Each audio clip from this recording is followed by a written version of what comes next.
চিংড়ি মাছটা সবে ধুলাম। আমি তো মশলাটাও পিষে রেখেছি, আপনাদেরকে মশলাটাও দেখানো হয়নি। এই যে মশলাটা পিষে রেখেছি, এই যে সর্ষে পোস্ত আর কাঁচা লঙ্কা।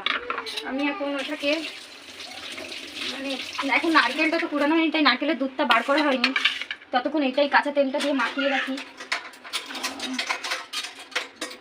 বড় চাটনিটা দেখতে পাচ্ছি না, আপাতত যেটা পেয়েছি সেটাই, বড় চাটনিটা পাচ্ছি না, এটাই একটু চেলে চেলে নেবো, চালতে একটু অসুবিধা হবে।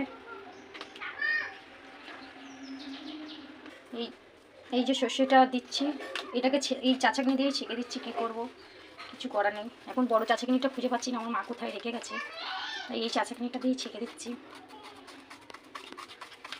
এরপরে নারকেলটা, ওখানে আমার মেয়ে নারকেলটা পেস্ট করছে, নারকেলটা পেস্ট হয়ে গেল, নারকেলটাও দেবো।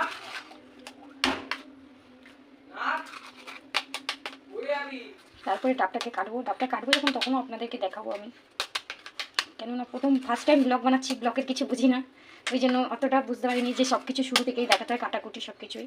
তো আমি কেটে নিয়ে তারপরে করছি। আমি তো জানি না, আমার মেয়ে বললো মা এগুলো সব আগে থেকেই দেখাতে হয়, যখন দেখে কিনা কাটা সব কিছু। ঠিক আছে, পরের বার যখন যা বানাবো তখন কেটেই দেখাবো, মানে শুরু থেকেই দেখাবো বাজারে কি নিচ্ছি না নিচ্ছি।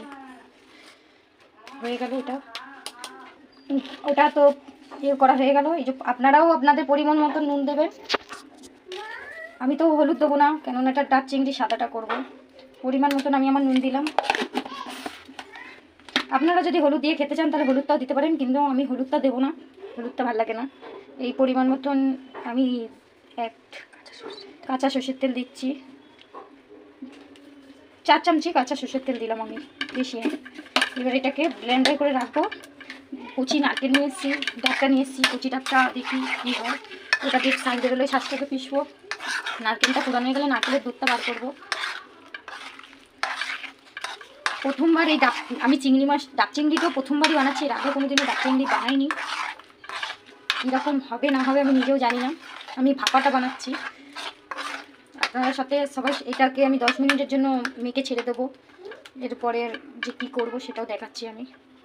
এই যে এবার ডাবটা কাটছি আমি,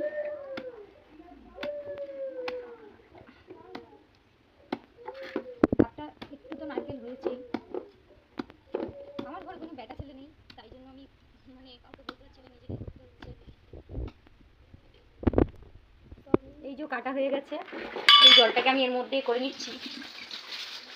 এই নারকেলের জলটা ফেললে কিন্তু হবে না, এই নারকেলের জলটা লাগবে, ডাবের জলটা লাগবে। এবার এটাকে আপনি আপনার মতন করে চিংড়ি মাছগুলো ঢুকানোর জন্য আপনার মতন করে এটাকে বড় করে মুখটা কেটে নেবেন। আপনারা চিংড়ি মাছটা ঢোকানোর জন্য এরকম প্রসেস করে দেবেন। আমার চিংড়ি মাছটা ঢোকানোর জন্য আমি এটাকে কিছুতে কাটতে পারছিলাম না, তাই এটা বেরিয়ে গেছে। কী দিয়ে ঢাকবো এখন কিছু মাথায় ঢুকছে না, আমি এটা আটা দিয়েই ঢেকে দেবো, কেননা এই ঢাকনাটা হয়ে গেছে। আর এই ডাবটা যে ছাড়িয়েছি এইটারও ওরকমই হয়ে যাচ্ছে, এটার আবার এইটুকানি বেরিয়েছে, তবু এটা দিয়ে ঢাকা যাবে। এটার মুখটা বার করলে তাহলে ঢাকতে পারবো না, তাও দেখছি, চেষ্টা করছি একটুখানি কী করে করা যায়। ঠিক আছে, আপনারা সাথে থাকুন।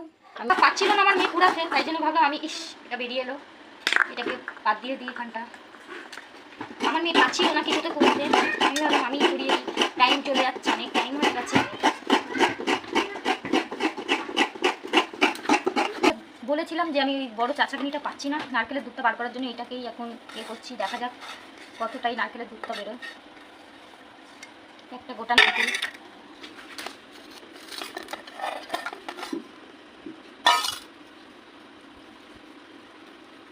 এইসব কোনোদিনও করিনি, ফার্স্ট টাইম করছি, কিছু বুঝে উঠতে পারছি না কোথা দিয়ে কী করতে হয়। না যাক, বেরোচ্ছে।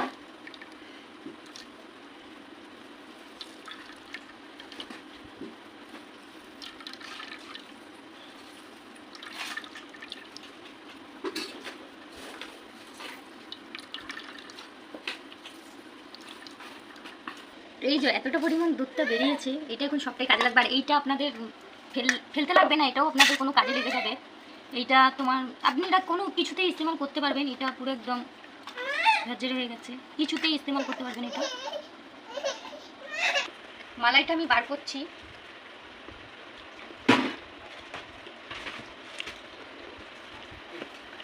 একবার কেটে নিয়ে আমি এটা বার করি, তারপরে সুবিধা হবে। একদম কচি চামড়াটাই নিতে হবে, কচি, যেটা তাড়াতাড়ি মানে একদম কচি থেকে। এই যে পুরোটা কিন্তু আমি দেখুন, পুরোটা কিন্তু এর মধ্যে দিয়ে বার করিনি, কিছু কিছু জায়গায় রেখে দিয়েছি। আমি নারকেলটা পেস্ট করে আপনাদেরকে দেখাচ্ছি, ঠিক আছে? হাই গাইস, আমি তো চিনিটাই দিতে ভুলে গেছিলাম। একটু পরিমাণ মতন চিনি দেবেন, চিনিটা না দিলে এটা একটু মিষ্টিপনটা আসবে না। একটুখানি মানে বুঝে আপনাদের অনুযায়ী একটু চিনি দেবেন। চিনিটা দিলে একটু কি ফ্লেভারটা সুন্দর লাগে খেতে। আমি এই নারকেলের দুধটা সবটাই দিয়ে দেবো।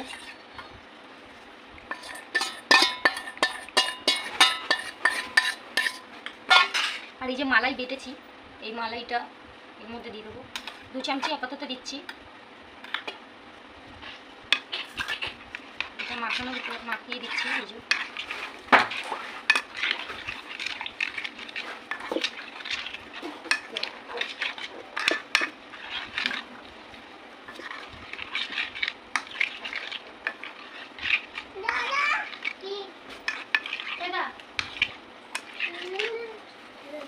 আমি কাঁচা লঙ্কা, এই যে ডাবটা নিয়ে নিলাম। কাঁচা লঙ্কাটা আগে থেকেই ছিঁড়ে রেখেছিলাম।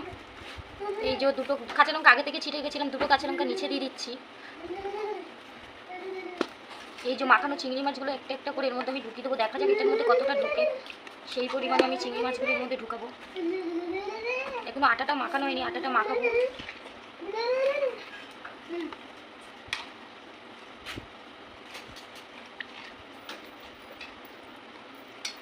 এর মধ্যে যদি সব চিংড়িগুলো ঢুকবে না আমি জানি, তবুও যদি ঢুকে যেত তাহলে খুব ভালোই হতো। জানতাম এর মধ্যে সব কটা ঢুকবে না।